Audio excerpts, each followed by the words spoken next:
Hello students, मैं अंजलि पयाल स्वागत करती हूं आपका आईसीटी वर्चुअल क्लास में। कैसे हैं आप सब लोग? उम्मीद करती हूं आप सब लोग अच्छे होंगे और अपनी लाइफ में बहुत बेहतर कुछ कर रहे होंगे। क्लास 10th की साइंस में हमारा 3rd चैप्टर चल रहा था मेटल एंड नॉन मेटल्स, यानी धातु और अधातु। इस तीसरे अध्याय में हमने बहुत सारी चीजों को पढ़ लिया था। धातुएं क्या होती हैं, अधातुएं क्या होती हैं, उनकी अलग अलग गुणों को हमने देखा था, भौतिक और रासायनिक गुण जो हमने पढ़े थे। साथ ही अगर इन दोनों को आपस में रिएक्ट कराया जाता है, यानी अभिक्रिया कराई जाती है दोनों की, तो आपके आयनिक यौगिक बन रहे थे, आयंस में ये कन्वर्ट हो रहे थे और वहीं पर उन आयनिक यौगिकों के भी हमने कुछ गुणधर्म देखे थे। ओके, उसके बाद हमने किसकी बात की? हमने धातुओं को प्राप्त करने की बात की कि अब धातुएं जो हैं हमारे पर्यावरण में, एनवायरनमेंट में कहीं ना कहीं पर तो होंगी, ठीक है? तो उनको किस प्रकार प्राप्त किया जाएगा।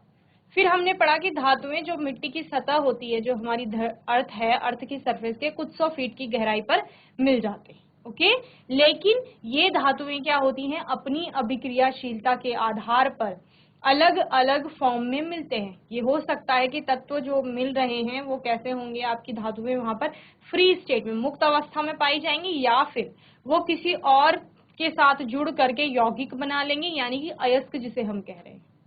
तो अब उस फ्री स्टेट वाली धातु का, जो कि किसी कंपाउंड के रूप में नहीं है, शुद्ध अवस्था में पाई जा रही है, उसको प्योर करना है, शुद्ध करना है। और दूसरा जो आपका यौगिक यानी अयस्क के रूप में है, उस अयस्क से भी धातु को क्या करना था? निष्कासित करना था, या उसका निष्कर्षण करना था। ओके, तो इस तरह से धातु के निष्कर्षण के लिए हमने 3 प्रकार से धातुओं को विभाजित किया था। एक हम कह रहे थे कि निम्न अभिक्रियाशीलता जिन धातुओं की है, यानी जो एनवायरमेंट में फ्री स्टेट में मिल रही हैं या फिर आपको सल्फाइड के रूप में मिल रही थी, तो उनको किस प्रकार वहां से निष्कासित किया जाएगा। ओके, ये हम पढ़ रहे थे। तो इस प्रकार सबसे पहले जब आपको अयस्क मिलेगा धरती की सतह से, तो उसका क्या होगा? समृद्धिकरण किया जाएगा, या आप क्या कहेंगे, कंसंट्रेशन ऑफ ओर किया जाएगा। वहां से गैंग को अलग किया जाएगा। गैंग क्या है? जो अयस्क के ऊपर लगी हुई मिट्टी, रेत के कण है, वही गैंग। ओके, उसके बाद हमने निम्न अभिक्रियाशीलता वालों को देखा कि जो निम्न अभिक्रियाशीलता वाले आपके धातुएं हैं, जब वो अयस्क के रूप में पाए जाएंगे, जनरली वो सल्फाइड अयस्क के रूप में पाए जाते हैं। और हमने वहां पर देखा कि ऑक्साइड से किसी धातु का निष्कर्षण करना सल्फाइड की अपेक्षा ज्यादा आसान होता है, इसीलिए उस सल्फाइड को पहले किसमें? ऑक्साइड में कन्वर्ट किया जाएगा। ठीक है, अभी इस ऑक्साइड से क्या करेंगे? हम धातु प्राप्त कर लेंगे। तो इस प्रकार मरकरी का हमने एग्जाम्पल देखा था, और किसका देखा था? कॉपर का देखा था। ओके, वहीं पर इसके बाद हमारा क्या आता है कि जिनकी सक्रियता अब मीडियम रेंज की है, यानी मध्य में जिनकी सक्रियता है, उनका क्या होगा? सक्रियता श्रेणी में जो आपकी धातुएं हैं जो बीच में आती हैं, उनकी मध्यम अभिक्रियाशीलता होती है। तो उनको किस प्रकार से उन धातुओं को उनके अयस्कों से अलग किया जाता है? तो हमने देखा कि ये धातुएं 2 रूपों में पाई जाती है, या तो कार्बोनेट्स के रूप में पाई जाएंगी या सल्फाइड के रूप में पाई जाएंगी। फिर यहाँ पर भी हम वही कहते हैं कि कार्बोनेट और सल्फाइड की अपेक्षा ऑक्साइड से हम धातुओं को अच्छे से निष्कासित कर सकते हैं, या उनका रिडक्शन बहुत अच्छे से होता है, अपचयन, क्योंकि रिडक्शन करना था हमें, इसलिए तो हम क्या करते हैं? कार्बोनेट और सल्फाइड को ऑक्साइड में कन्वर्ट कर देते हैं। ठीक है, तो कार्बोनेट और सल्फाइड को किस तरह से हम ऑक्साइड में कन्वर्ट कर रहे थे? कार्बोनेट का हम कैल्सिनेशन कर रहे थे, यानी कि निस्तापन किया जा रहा था। ओके, और वहीं पर हम सल्फाइड का भर्जन यानी कि रोस्टिंग कर रहे थे, और उसके बाद उसको किस में कन्वर्ट किया जा रहा था? ऑक्साइड में कन्वर्ट किया जा रहा था। और बाद में उस ऑक्साइड को, किसके ऑक्साइड को? धातु के ऑक्साइड को उसके कार्बन के साथ रिएक्ट कराने पर, या कार्बन के साथ उसकी रिडक्शन होगी। रिडक्शन यानी अपचयन। अपचयन क्या कहता है? या तो ऑक्सीजन अभिक्रिया में हट रही होगी, या फिर वहां पर हाइड्रोजन जुड़ रही होगी। तो क्या हो रहा है? वहां पर रिडक्शन हो रहा है। तो यही रिडक्शन हमें करवाना था, किसका? ऑक्साइड का, धातु के उस ऑक्साइड का, यानी उससे ऑक्साइड वाला पार्ट अब हटाना है। क्यों? क्योंकि हमें धातु चाहिए ना, तो वो धातु को प्राप्त करने के लिए। तो इस प्रकार क्या किया जा रहा था? जैसे हमने जिंक का एग्जांपल लिया था, तो जिंक के 2 आएंगे, एक जिंक का सल्फाइड आएगा और एक जिंक का हमने कार्बोनेट देखा था। तो पहले हम भर्जन के द्वारा जिंक सल्फाइड को जिंक ऑक्साइड में बदल लेते हैं। ओके। तो सल्फाइड अयस्क को वायु की उपस्थिति में, वायु की उपस्थिति मतलब ऑक्सीजन की प्रेजेंस, जब भी वायु की उपस्थिति कहा जाएगा दैट मीन्स कि ऑक्सीजन वहां पर प्रेजेंट है। ओके। तो ऑक्सीजन की प्रेजेंस में गलनांक बिंदु से कम तापमान पर, गलनांक बिंदु क्या होगा, मेल्टिंग पॉइंट होगा जो इस पर्टिकुलर आपके कंपाउंड के लिए, इसका कुछ ना कुछ मेल्टिंग पॉइंट होगा जिस पॉइंट पर यह पिघलना शुरू करेगा, गलना शुरू करेगा या पिघलना शुरू करेगा। तो उस पॉइंट के से सपोज वो 100 या 150 डिग्री सेल्सियस है, तो उस 150 डिग्री सेल्सियस से कम टेम्परेचर तक आपको उसको गर्म करना है, यानी उतना मेल्टिंग पॉइंट तक आपको टेम्परेचर नहीं ले जाना है। तो वहां तक आप उसको गर्म करेंगे, किसकी उपस्थिति में, इस वायु की उपस्थिति में, यानी ऑक्सीजन की प्रेजेंस में। और तब यहाँ पर क्या होगा, ये जो जिंक सल्फाइड है ये किस में कन्वर्ट हो जाएगी, जिंक के ऑक्साइड में कन्वर्ट हो जाएगी, और साथ में आपका सल्फर डाइऑक्साइड गैस निकलेगी। ओके, इतना आप लोगों ने देखा। तो हमने क्या बोला, इस जिंक सल्फाइड से जिंक को निकालना थोड़ा कठिन है, किसके कंपैरिजन में, जिंक ऑक्साइड के कंपैरिजन में। यानी जिंक ऑक्साइड जो होगा वो इजीली आपको जिंक दे सकता है। तो अब इस जिंक ऑक्साइड का क्या होगा, इसका होगा रिडक्शन, यानी अपचयन किया जाएगा, वहां पर ऑक्सीजन को हटाया जाएगा, ऑक्सीजन को अलग कर लेंगे तो आपका Zn यानी जिंक जो है जस्ता धातु आपको प्राप्त हो जाएगी। ठीक है, बहुत सिंपल है, कुछ नहीं करना है। आपने क्या कहा कि हमें मेटलर्जी यानी धातु कर्म जो हम करते हैं उसमें क्या किया जाता है, अयस्क जो हमें मिलते हैं, खनिज मिलते हैं हमें धरती की सतह के नीचे, और उससे हमें क्या करना है, धातु को निकालना है। ठीक है, तो क्या करेंगे, हमें किसी मशीन की सहायता या किसी की सहायता से हमें पता चल गया कि अच्छा इस एरिया में कुछ 100 फीट की गहराई पर जिंक हमें मिल रही है, हमने वहां पे खुदाई कर दी, हमें वहां पर बहुत सारे पत्थर मिले, चट्टाने मिली, रॉक्स मिले, तो हमें क्या लगा कि अच्छा उस पत्थर में या फिर जो वो चट्टान है उसमें क्या हो सकता है, आपका जिंक हो सकता है। ठीक है, जिंक हो सकता है, लेकिन वो पत्थर जो है वो सिर्फ जिंक का नहीं है, उसमें जिंक सल्फाइड है। जिंक किसके रूप में पाई जा रही है, सल्फाइड के रूप में पाई जा रही है। लेकिन हमें सिर्फ क्या चाहिए, सल्फाइड वाला पार्ट नहीं चाहिए, हमें सिर्फ जिंक चाहिए, जिंक निकालनी है। तो जो पत्थर था उसमें जिंक भी है और जिंक सल्फाइड भी है, वहां से आपको सिर्फ जिंक को अलग करना था। तो सबसे पहले हम क्या करेंगे, जब खुदाई करके हमने वो चट्टाने और पत्थर बाहर निकाले, तो सबसे पहले आप करेंगे उन पत्थरों की सफाई, क्योंकि उनमें क्या है, रेत, मिट्टी, सड़े गले पेड़ पौधे, जीव जंतुओं के अवशेष, ऐसे ही कई सारी अशुद्धियां उनमें होंगी, और उन अशुद्धियों को आपने क्या कहा, गैंग कहा या फिर मैट्रिक्स कहा। ओके, और उन पत्थरों से, या जो आपके क्या कह रहे हैं, अयस्क है, ठीक है, पत्थर में आपको नॉर्मल लैंग्वेज में आपको बता रही हूँ, लेकिन उनको क्या कहा जाएगा, अयस्क कहा जाएगा। उन अयस्कों से गैंग, मैट्रिक्स यानी कि रेत, मिट्टी और जितनी भी उसमें अशुद्धियां होंगी, उन सबको अलग करने की प्रक्रिया ही क्या थी आपकी, धातुओं का समृद्धिकरण जिसे आपने कहा। तो सबसे पहले वही होता है, धातुओं का समृद्धिकरण। फिर आपने क्या देखा, समृद्धिकरण के बाद उसकी अलग अलग मेथड्स आएंगी, वो डिपेंड करता है कि धातु आपकी कौन सी होगी। जो आपकी धातु होगी उसके गुणों के आधार पर आप किसी भी विधि के द्वारा धातु का समृद्धिकरण करेंगे। ओके, हो सकता है कि आपने बहुत प्रेशर और फोर्स के साथ पानी डाला, वो धातु साफ हो गई, अयस्क साफ हो गया। ठीक है, तो अयस्क साफ हो गया, अब आपको देखना है उसमें कौन सी धातु है।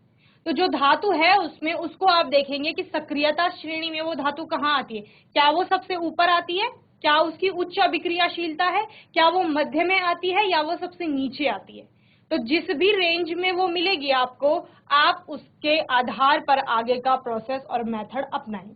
ठीक है, जैसे इससे पहले हमने निम्न अभिक्रिया वाली पढ़ी कि जो निम्न अभिक्रियाशीलता जिनकी होती है उनके सल्फाइड के रूप में मिलते हैं, और फिर वो क्या कर लेते हैं, सल्फाइड को गर्म करते हैं वायु की उपस्थिति में, वो ऑक्साइड में कन्वर्ट हो जाता है, देन आपको क्या मिल जाते हैं, आपके धातु मिल जाती है। ये कौन से वाले हैं, ये हैं मध्य की अभिक्रियाशीलता जिनकी होती है। तो मध्य की अभिक्रियाशीलता में आपको कार्बोनेट मिलेंगे या सल्फाइड के रूप में मिलेंगे। आप कार्बोनेट और सल्फाइड दोनों को क्या करेंगे, ऑक्साइड में कन्वर्ट करेंगे।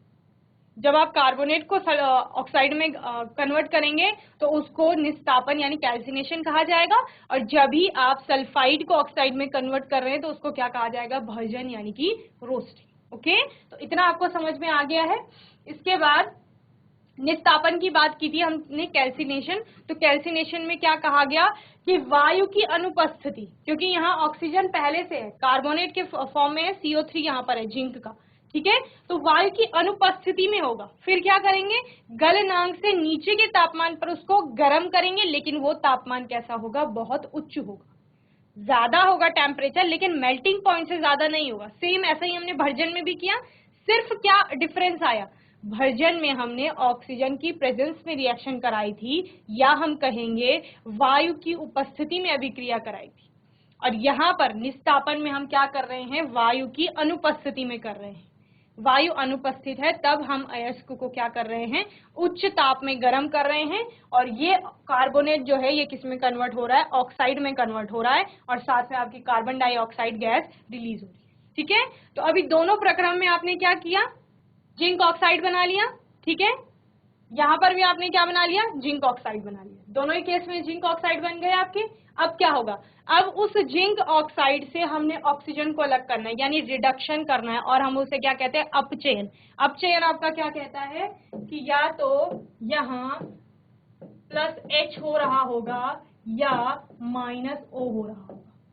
ठीक है, यानी या तो हाइड्रोजन जुड़ रही होगी अभिक्रिया में, या ऑक्सीजन अलग हो रही होगी, उसी को क्या कहा जाता है, अपचयन यानी कि रिडक्शन कहा जाता है। और इसका ठीक ऑपोजिट क्या होता है, ऑक्सीडेशन में होता है। ऑक्सीडेशन में आप क्या कहते हैं, जो ऑक्सीकरण जिसे कहा जाता है, वहां ऑक्सीजन जुड़ती है या फिर हाइड्रोजन हट रही होती है। ओके, तो यह धातु ऑक्साइड जो हमने कहां से लिया, भर्जन से लिया और निस्तापन से लिया, उसका अब आगे क्या होगा, क्योंकि हम कौन सी प्रक्रिया अपना रहे हैं, हम धातु को, ये जिंक प्राप्त करनी है हमें। ठीक है, और जिंक हम कह रहे हैं कि मध्य की अभिक्रियाशीलता है, या सक्रियता श्रेणी में बीच में ये कहीं पाई जाती है। तो यह ऑक्साइड को, यह धातु ऑक्साइड अयस्क के धातु में बदलने की प्रक्रिया है। ठीक है, तो रिडक्शन में आपका क्या होगा, जो धातु का ऑक्साइड था उससे हम धातु को प्राप्त करेंगे, हमें जिंक प्राप्त करनी है ना, और जिंक से हमें अलग अलग चीजें बनानी है। यह ऑक्साइड को गर्म करके की जा सकती है। तो ऑक्साइड को क्या किया जाएगा, गर्म किया जाता है, और कार्बन की उपस्थिति में रिएक्शन होती है, तो यहाँ कार्बन मोनोऑक्साइड अलग हो जाती है और जिंक आपको प्राप्त हो जाती है। यानी आपने जो वो खुदाई करके पत्थर निकाले थे, चट्टानी इकट्ठी करी थी ना, कि इसमें जिंक कार्बोनेट है, जिंक सल्फाइड है, तो उनसे हमको जिंक निकालना था। सबसे पहले आपने उनको समृद्धिकरण किया, उनसे गैंग मैट्रिक्स अलग किया, फिर आपने क्या कहा, ये कार्बोनेट है या सल्फाइड है। अगर कार्बोनेट है तो कैल्सिनेशन के थ्रू आप जिंक ऑक्साइड तक पहुंचाएंगे, और अगर सल्फाइड है तो भर्जन यानी आपके रोस्टिंग के द्वारा आप कहां पहुंचेंगे, जिंक ऑक्साइड तक। उसके आगे का प्रोसेस दोनों में सेम होगा, समझ रहे हैं, उसके आगे का प्रोसेस सेम है, क्योंकि दोनों में ही रिडक्शन किया जाएगा, भर्जन में भी आगे रिडक्शन होगा और आपके निस्तापन में भी आगे रिडक्शन यानी अपचयन किया जाएगा। तो इस प्रकार आपको जिंक प्राप्त हो गई।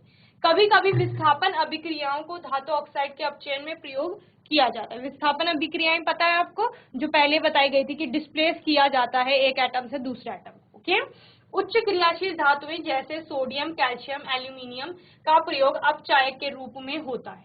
तो रिड्यूसिंग एजेंट हम इन्हें बोल सकते हैं, ये सारी धातुएं, इनका यूज किया जाता है वहां पर। ओके, तो ये क्या करेंगी, ये जो उच्च अभिक्रिया वाली धातुएं होती हैं वो अपने से कम अभिक्रियाशील वाली धातुओं को क्या कर रहे थे, उसके ही विलयन से हटा रहे थे।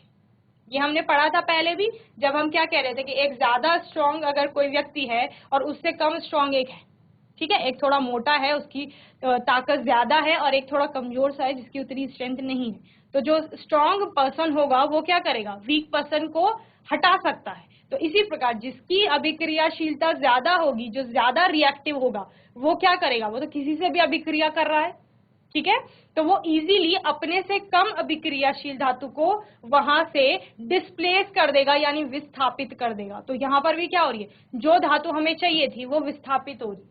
ओके, तो क्योंकि ये निम्न अभिक्रियाशीलता वाली धातुओं को उनके यौगिकों से विस्थापित करती है। ठीक है, तो इसको एक बार जल्दी से नोट करेंगे, फिर हम आगे बढ़ेंगे।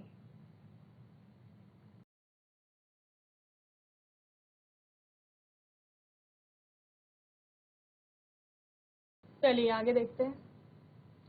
प्रकार उदाहरण, मैग्नीज डाइऑक्साइड को एल्यूमिनियम चूर्ण के साथ अभिक्रिया कराने पर, और क्योंकि एल्यूमिनियम क्या होती है, मैग्नीज से ज्यादा अभिक्रियाशील होती है, तो एल्यूमिनियम यहाँ से इस मैग्नीज को डिस्प्लेस कर देगी। ठीक है, तो यहाँ पर आपको मैग्नीज मिल गया अलग। तो ये क्या हुआ, डिस्प्लेसमेंट के द्वारा भी आप धातु के ऑक्साइड से धातु को प्राप्त कर सकते हैं, और इसमें आप किसका प्रयोग करेंगे, उच्च अभिक्रियाशील धातुओं का प्रयोग करेंगे। ये विस्थापन अभिक्रियाएं उच्च ऊष्माक्षेपी होती हैं, यानी कि यहाँ पर ऊष्मा निकलेगी, अतः उत्पन्न ऊष्मा की मात्रा उच्च होती है जो धातुओं को की द्रवित अवस्था में उत्पन्न होती है। तो यहाँ पर धातुएं यानी कि जो मेटल्स है वो मोल्टन स्टेट में होंगी, गली हुई अवस्था में होंगी। आयरन थर्ड ऑक्साइड FeO के साथ एल्यूमिनियम की क्रिया द्वारा उत्पन्न आयरन का प्रयोग रेलवे पटरियों या मशीनी पुर्जों की दरारों को जोड़ने में करते हैं। ऊष्मा एल्यूमिनियम चूर्ण के अपचायक के रूप में प्रयोग द्वारा धातु ऑक्साइड की अभिक्रिया से धातु का निर्माण थर्मिट अभिक्रिया कहलाती है। ठीक है, तो इसमें क्या हो रहा है, Fe2O3 प्लस 2 एल्यूमिनियम, तो एल्यूमिनियम क्या कर रहा है, Fe को वहां से रिप्लेस कर रहा है या डिस्प्लेस कर रहा है। ओके, और यहाँ पे बहुत ज्यादा मात्रा में क्या निकलती है, हीट निकलती है, इसीलिए इनको क्या बोला है, ऊष्माक्षेपी भी कहा गया। ओके, अब बात करते हैं तीसरे प्रकार की धातुओं की जिनकी अभिक्रियाशीलता सबसे ज्यादा है, या आप क्या कहेंगे, जो धातुएं सक्रियता श्रेणी में ऊपर पाई जाती हैं उन धातुओं की बात कर रहे हैं, जिसमें क्या है, सोडियम है, पोटेशियम है, ये सारी धातुएं आएंगी।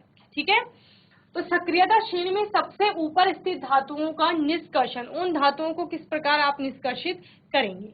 ये धात्विक यौगिक कार्बन या अन्य अपचायकों से अधिक बंधुता के कारण अपचयित नहीं किए जा सकते। ये बहुत स्ट्रांगली बॉन्डेड होते हैं, इसलिए इनका अपचयन या रिडक्शन नहीं किया जाता।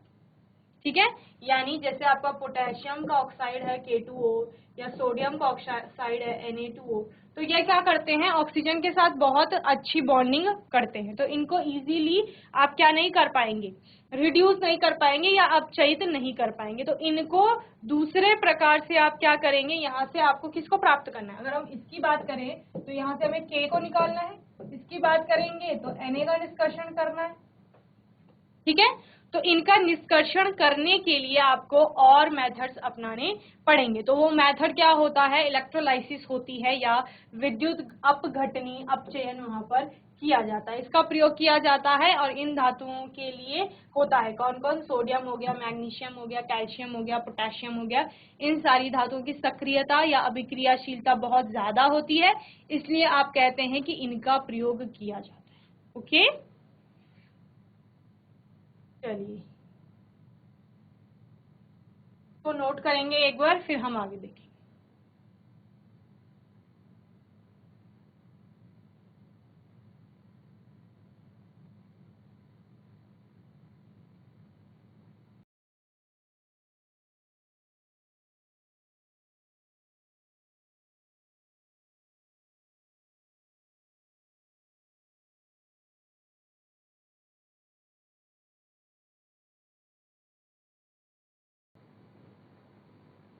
चलिए, यहाँ पर विद्युत अपघटनी अपचयन किस प्रकार होगा,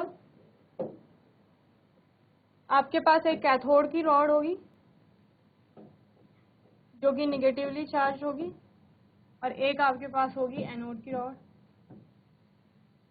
जो होगी पॉजिटिवली चार्ज। ठीक है, यहाँ आप डालेंगे, सपोज NaCl का सोल्यूशन डाला आपने,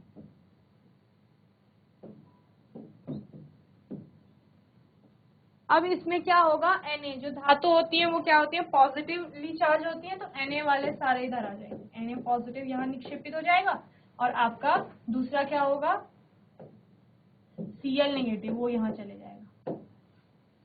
ओके, यानी जो कैथोड है आपकी ऋण आवेशित, उस पर धातु आपको प्राप्त हो जाएगी, और जो आपकी क्या है, एनोड है धन आवेशित, उस पे आपका दूसरा वाला अयस्क का या अधात्विक पार्ट जो है, निगेटिव पार्ट जो है, वो आपको यहाँ पर प्राप्त हो जाए।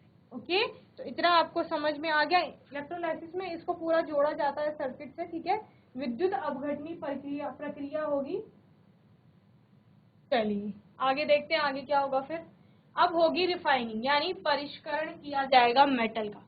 यह अपचयन के पश्चात प्राप्त धातुओं के शुद्धिकरण की प्रक्रिया है। यानी जब यहाँ पर विद्युत अपघटनी अपचयन आपने कर लिया है, यहाँ पर आपको धातु मिल गई है, अब इस धातु को क्या किया जाएगा, शुद्ध किया जाएगा, और इसी को क्या कहा जाएगा, रिफाइनिंग ऑफ मेटल। यह अपचयन के पश्चात प्राप्त धातुओं को शुद्धिकरण की प्रक्रिया है। परिष्करण के लिए यानी रिफाइनिंग के लिए अनेक विधियां प्रयोग में ली जाती हैं। तो अब जो आपने अपचयन किया, उच्च अभिक्रियाशील धातु थी आपकी, आपने क्या कहा कि वो अपने सपोज क्लोराइड के फॉर्म में है, क्लोराइड के रूप में जैसे NaCl होता है, सोडियम क्लोराइड, तो आपने क्या किया, विद्युत अपघटनी अपचयन किया, आपको कैथोड पे सोडियम प्राप्त हो।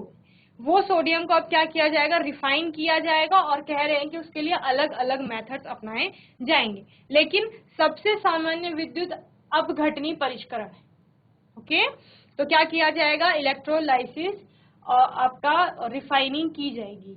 कॉपर, टिन, निकल, सिल्वर, गोल्ड आदि अनेक धातुओं का परिष्करण किसके द्वारा किया जाता है, विद्युत अपघटन द्वारा ही किया जाता है। ठीक है, तो इनकी रिफाइनिंग यानी इनको साफ करने के लिए कौन सी विधि अपनाई जाती है, विद्युत अपघटन की ही विधि अपनाई जाती है। अब है क्या ये विद्युत अपघटनी परिष्करण, इस प्रक्रम में अशुद्ध धातु को एनोड तथा शुद्ध धातु की पतली परत को कैथोड पर बनाया जाता है। ठीक है, अशुद्ध धातु किस पर आ गई, एनोड पे, जिसको हम नेगेटिव पार्ट कह रहे थे, और कैथोड पर क्या आ गया, धातु आ गया, क्योंकि कैथोड अपने आप में निगेटिवली चार्ज थी, कि हमने पहले भी देखा जब हम रिडक्शन कर रहे थे। तो धातु के लवण विलयन का उपयोग जैसे हमने NaCl का किया, तो NaCl क्या है, एक लवणीय सॉल्ट सोल्यूशन है, किसका, सोडियम का, उपयोग विद्युत अपघट्य के रूप में किया जाता है, यानी इलेक्ट्रोलाइट की तरह किया जाएगा। ओके, विद्युत अपघट्य से जब धारा प्रवाहित की जाएगी, धारा प्रवाहित करने का मतलब क्या है, एक सर्किट से उसको जोड़ दिया जाएगा। जब धारा प्रवाहित की जाती है तब एनोड पर स्थित अशुद्ध धातु, एनोड पर क्या होगी, अशुद्ध धातु आ जाएगी, विद्युत अपघट्य में घुल जाती है। ओके, जितना भी अशुद्ध धातु एनोड पर था, जैसे ही उसमें सर्किट में आपका धारा प्रवाहित होगी, करंट फ्लो होगा, तो आपका क्या होगा, एनोड पर जितनी भी अशुद्ध धातु थी, अशुद्ध धातु क्या थी, जैसे कि क्लोराइड हम बोल रहे हैं NaCl के केस में, तो वो सारी क्या हो जाएगी, उस अपघट्य में इलेक्ट्रोलाइट जो लिया गया है उसमें क्या हो जाएंगी, घुल जाएंगी। या आपने क्या कहा कि कोई अयस्क में कोई और अशुद्धि भी हो सकती है, ठीक है, धातु के अलावा, तो धातु तो आपका किस पर जा रहा था, कैथोड पर, और जो बाकी अशुद्धियां थी वो एनोड पर जा रही थी। जैसे ही धारा प्रवाहित की गई तो जितनी अशुद्धियां एनोड पर थी वो सारी वहां क्या हो गई, घुल गई है, ये कह रहे हैं। ठीक है, विलेय अशुद्धि विलयन में चली जाती है, यही हुआ, तथा अविलेय अशुद्धियां एनोड की तली पर निक्षेपित हो जाती हैं। अब जरूरी नहीं है कि जितनी भी अशुद्धि थी वहां पर धातु के साथ में, हम क्या कर रहे थे, उस जो पत्थर की बात हम कर रहे थे यानी अयस्क की बात कर रहे थे, उसको धातु से निष्कासित कर रहे थे। ठीक है, सिंपल सी बात है। अब हमने क्या कहा कि वो धातु जो है जिसको निष्कासित करना है उसकी उच्च अभिक्रियाशीलता है, तो हम उसका विद्युत अपघटनी क्या करते हैं, अपचयन करते हैं पहले, फिर उसकी रिफाइनिंग करनी है, तो रिफाइनिंग करने के लिए हम ये वाला मेथड यूज कर रहे हैं। यहाँ हमने एनोड कैथोड लगाए और करंट फ्लो कराया पूरे सर्किट में, तो हमने क्या देखा कि उससे पहले ही कैथोड पर धातु आ गई थी और एनोड पर आपका क्या चला गया था, अशुद्धि जितनी भी थी उस पत्थर में या अयस्क में। अब क्या कह रहे हैं कि जैसे ही धारा प्रवाहित होती है पूरे सर्किट में, तो क्या होता है, जितनी भी अशुद्धि एनोड पर थी वो विलय हो जाएगी, लेकिन आवश्यक नहीं है ना, ये जरूरी नहीं है कि सारी अशुद्धियां ही घुल जाएं, कुछ कुछ अशुद्धियां हो सकती हैं कि जो उस इलेक्ट्रोलाइट में घुले ना, तो वो क्या हो जाती है, वो एनोड के नीचे निक्षेपित हो जाती है, इस प्रकार। ठीक है, तो हमने क्या कहा, ये जो कैथोड है इस पर क्या आ गई, इस पर क्या आ गई, धातु आ गई, देख रहे हो आप, इधर से Cu2+, तो कॉपर क्या है, आपकी धातु है, यहाँ से Cu2+, ये सारी यहाँ निक्षेपित हो जाएगी कैथोड पर। अशुद्धि कहाँ निक्षेपित हो जाएगी, एनोड पर। अयस्क की बात कर रहे हैं ना, तो अयस्क में क्या है, ये अयस्क है, जिस पत्थर की मैं बात कर रही हूँ कि तुमने खुदाई करके पत्थर निकाला है, ये अयस्क में क्या है, एक तो धातु है, और धातु के अलावा क्या है, दूसरा पार्ट भी है जिसको हम अशुद्धि कह रहे हैं, वो कुछ भी हो सकता है। तो जब इस अयस्क को यहाँ रखा तो क्या हो गया, ये धातु जो थी वो कैथोड पर आ गई और अशुद्धि कहाँ चली गई, एनोड में चली गई।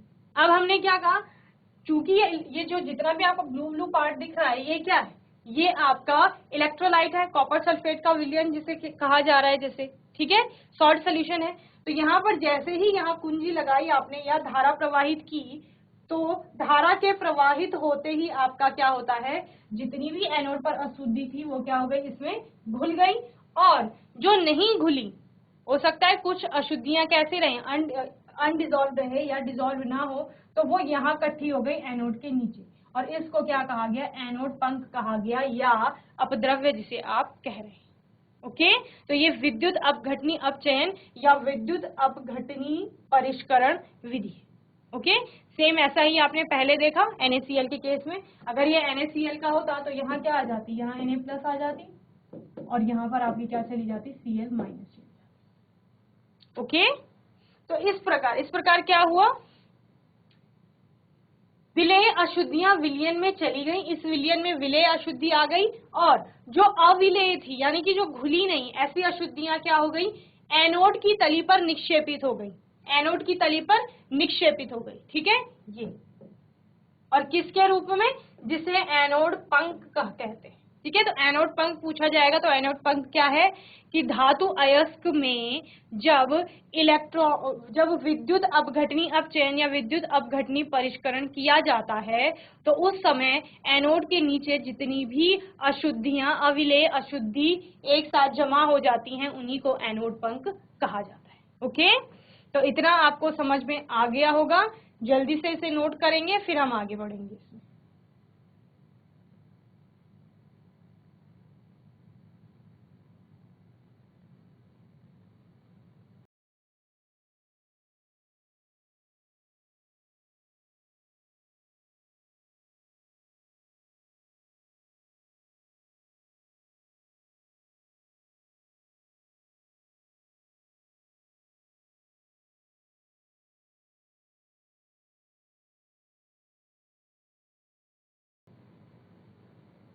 चलिए, तो होपफुली आपको इतना समझ में आ गया होगा। सबसे पहले हमने कम अभिक्रियाशील धातुएं देखी, जिनको कि सिर्फ वायु की उपस्थिति में गर्म करने पर वो ऑक्साइड में कन्वर्ट हो रहे थे, अगर उनके सल्फाइड है तो ऑक्साइड में कन्वर्ट हो रहे थे। फिर ऑक्साइड से हम क्या कर रहे थे, उनको आसानी से प्राप्त कर रहे थे। फिर हमने क्या कहा कि मध्य की अभिक्रियाशीलता जिनकी है या सक्रियता श्रेणी में जो बीच में पाए जाते हैं, ऐसी धातुओं को कैसे आप निष्कासित करेंगे, तो उनके लिए दो प्रकार के, अगर कार्बोनेट के फॉर्म में तो कैल्सिनेशन किया, और अगर सल्फाइड के रूप में है तो आपका रोस्टिंग की गई और ऑक्साइड में उनको कन्वर्ट किया गया था।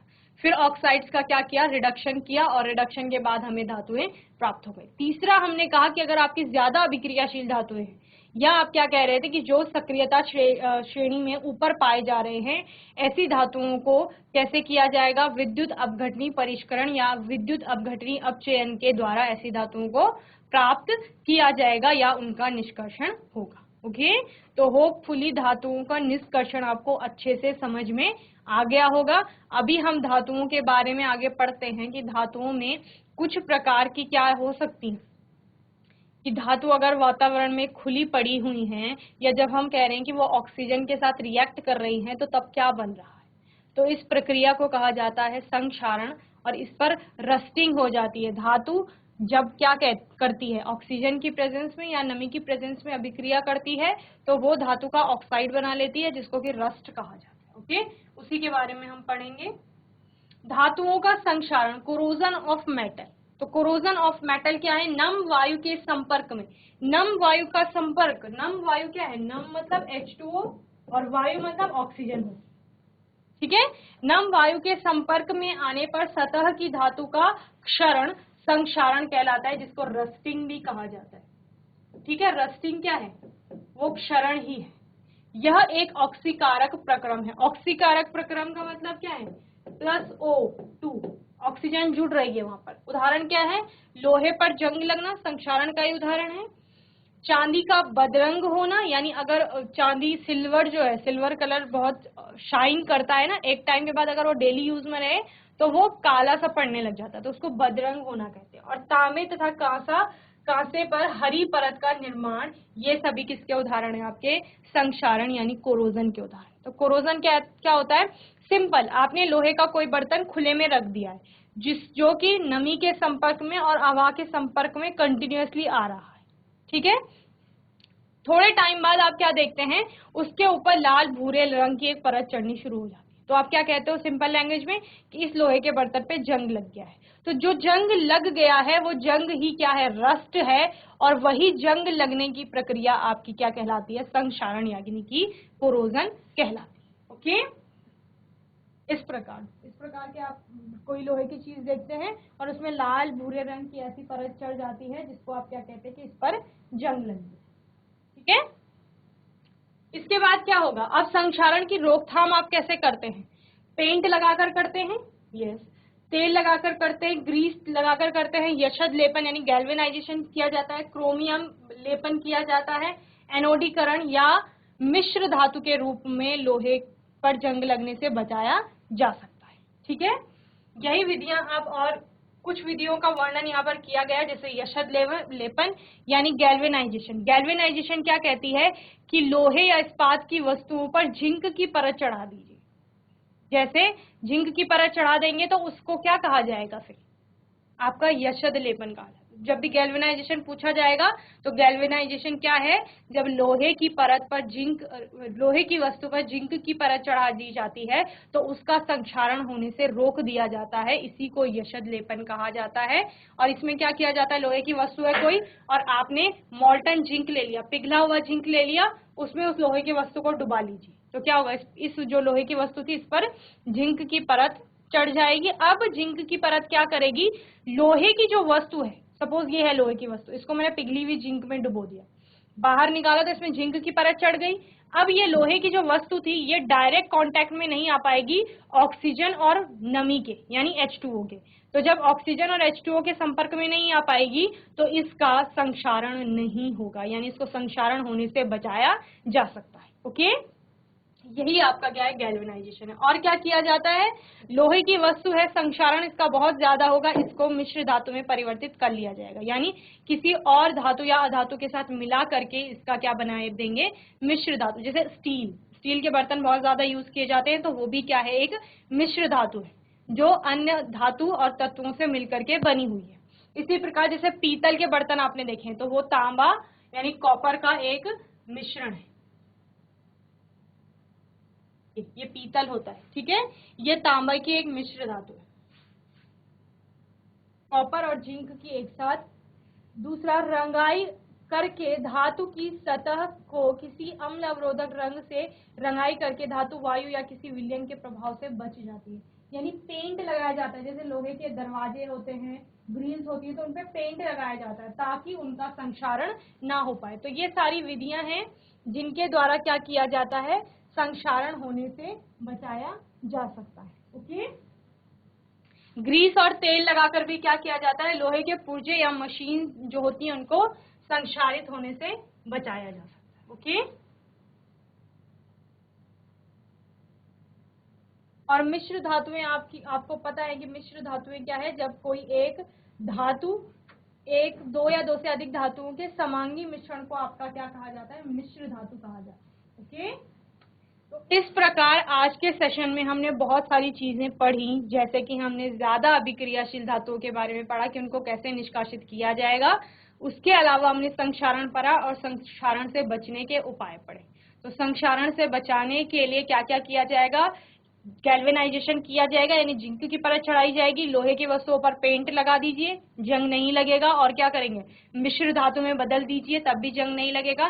ग्रीस या ऑयलिंग कर दीजिए मशीन्स पे, तब भी उन पर जंग नहीं लगेगा, यानी संक्षारण उनका रोका जा सकता है। एक बार कोई चीज संक्षारित हो गई तो फिर उसको संक्षारण से बचाया नहीं जा सकता है। ये सब विधियां कब अपनाई जाएंगी, पहले जब वस्तु संक्षारित नहीं हुई। तो यहाँ पर इसी टॉपिक के साथ आपका चैप्टर समाप्त होता है। ओके, और अगर आपको इस चैप्टर से रिलेटेड कोई भी डाउट है, कोई क्वेश्चन है, तो आप आने वाले सेशंस में पूछ लेंगे। आने वाले सेशन में हम इसकी एक्सरसाइज और क्वेश्चन आंसर स्टार्ट करेंगे। और तब तक के लिए ICT वर्चुअल क्लास से जुड़ने के लिए धन्यवाद।